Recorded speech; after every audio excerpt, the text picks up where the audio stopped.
Bem-vindo ao Brasil. Ik ben ontzettend aan het uitkijken naar deze trip, want ja, de eerste keer Brazilië. En als ik Brazilië zeg, wat is dan het eerste dat jou te binnen springt? Avontuur, Rio, Sao Paulo, ja dat ook natuurlijk. Maar Brazilië is eerst en vooral een land dat vandaag bekend staat als the coffee pot of the world.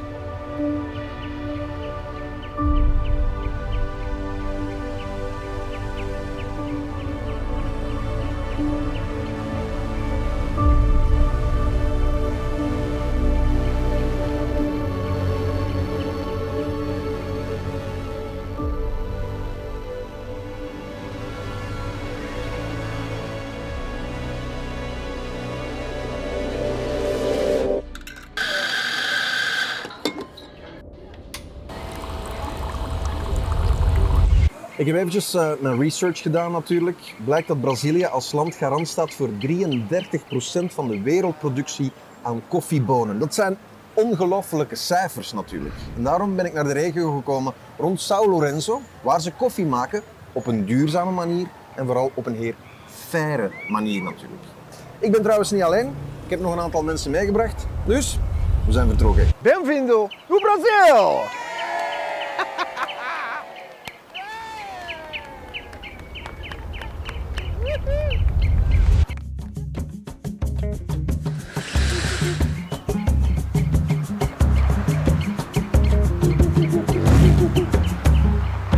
Mijn reisgezelschap bestaat voor een deel uit Vince Canté. Hij is een journalist die al jaren de vinger aan de pols houdt van onze samenleving.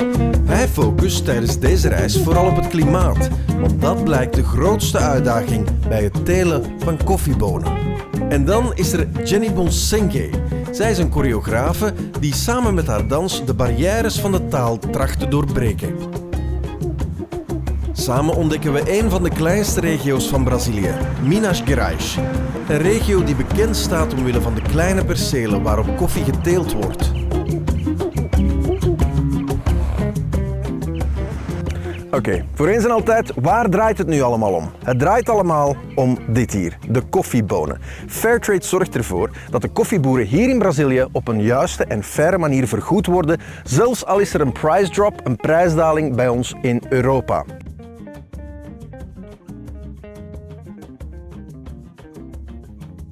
Fairtrade zorgt voor een minimumprijs. Bovendien zorgen ze ook voor een Fairtrade-premie. Als er winst wordt gemaakt in Europa, dan wordt die doorverrekend naar de koffieboeren hier in Brazilië.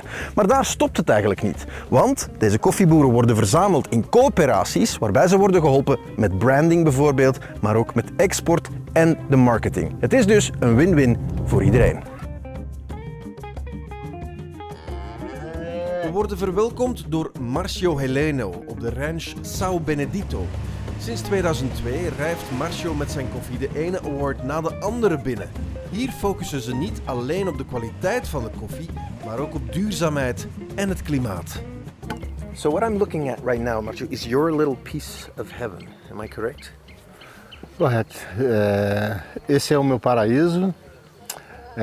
Eu tenho por volta de 400 mil pés de café e por incrível que pareça, eu conheço cada pé de café que tem aqui.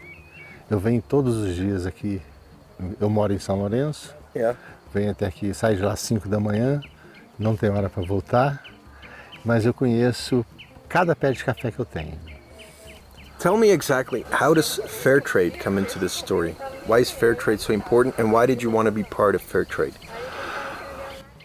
O Fairtrade tem uma grande importância porque o Fairtrade gosta de práticas conservacionistas, sustentáveis, entendeu? E eu tô nesse projeto aí com a Fairtrade.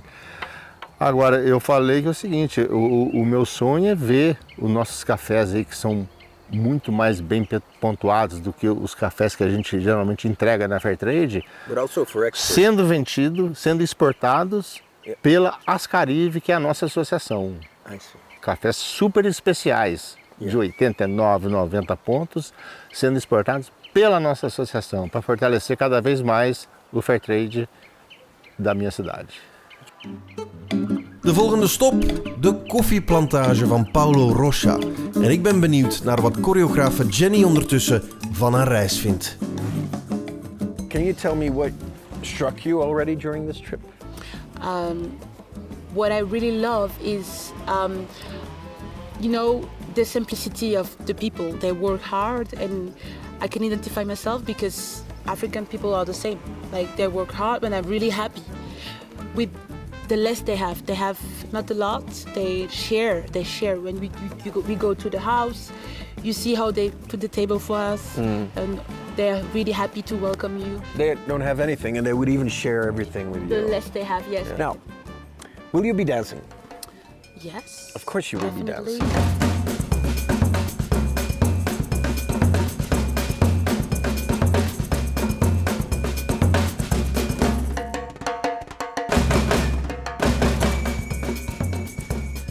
So, what is it? Something you try to transmit then? Is it like the universal language of dance? Yes, like even if we don't have the same language, we can still appreciate ourselves, appreciate our difference, and have a conversation. And this is what I did, and what I'm trying to do is that learning about the dance of their culture, and maybe trying to share my culture, and say we will see similarities between us. It's magical. It is magical. Yes, I've it's seen you guys magical. do it. Honestly, I'm really glad that you came on this trip because you add a lot to the trip. Thank you. And the universal language of dance, I think you're absolutely right. Everywhere I go, I want to put a smile on everyone's face.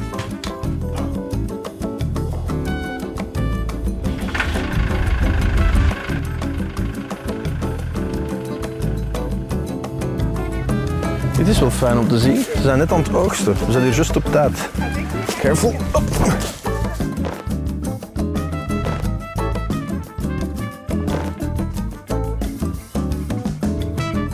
Like this. Look at that. Alson, the man with the eternal smile. Okay. So you're into sustainability, into ecology as well. Then, climate change must be high on your agenda. Yeah, and even here, because I used to talk with some farmers, and I asked one question, and that question was, who's your biggest enemy? Who's your nemesis? About your job, and I just launched that question. Don't know what he's going to reply. He told me climate change. Really? I asked him to explain me why. He said because sometimes it's too cold, sometimes it's too hot, sometimes we got a big, large, dry period, and Extremes. exactly, and all these extremes decrease the production a lot. So if you imagine your production is 100% or 90%, and you know that you can lose a little bit of money around 70% of your production that you deliver. Climate change can just for 1 year put your production to 30%. Yeah. And this is a disaster for the farmers. They can say, okay, let's stop. We can handle it a little more.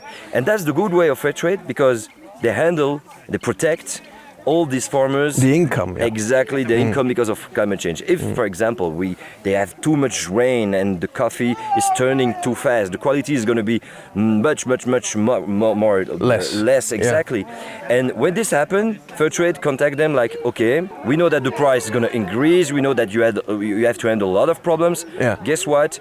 We're going to pay you what you have to. I mean the gain. The fair price. Yeah. Exactly, the fair price. And you can save all this family for 1 year, 2 years, 3 years. This is crazy. This is the way we're supposed to do for everything we buy in Belgium. Oké, dus wat hebben we nu gezien? We hebben gezien hoe de bonen verzameld worden, met de hand worden geplukt en dan vakkundig op een kar worden gedaan.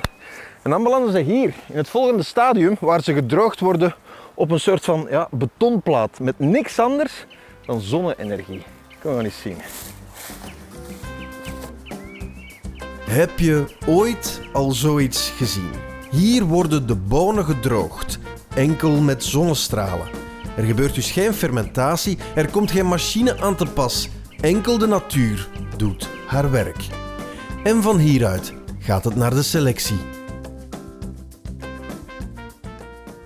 Oké, dus wat hebben we hier? We hebben Emilio's bonen, we hebben Antonio's bonen, we hebben zelfs Claudio zijn bonen, inderdaad. Al deze bonen die komen van in totaal 1200 producenten van koffiebonen.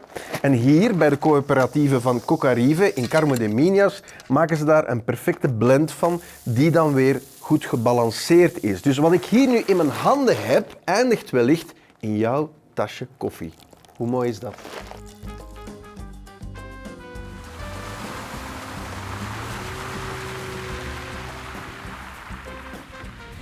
En hier zijn we dan. In dit magazijn worden alle koffiebonen geselecteerd en ook verzameld om ze dan te transporteren naar de hele wereld.